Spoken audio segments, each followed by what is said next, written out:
or less. Wednesday night.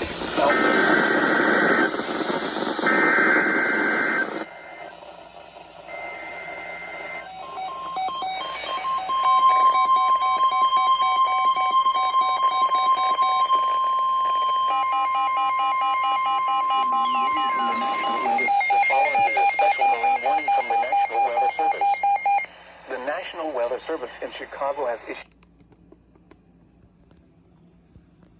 to Calumet Harbor, nearshore waters from the South Harbor to Michigan City out to mid-late until 3:45 p.m. City out to mid-late until 3:45 p.m. At 2:47 p.m., multiple strong thunderstorms over northwest Indiana continue to move north at 30 knots into the nearshore waters and adjacent open waters of Lake Michigan.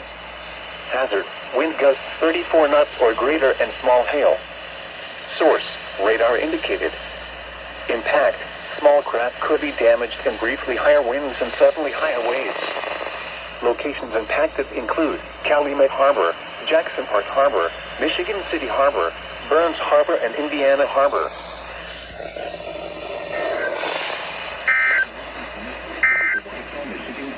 Here is the nearshore marine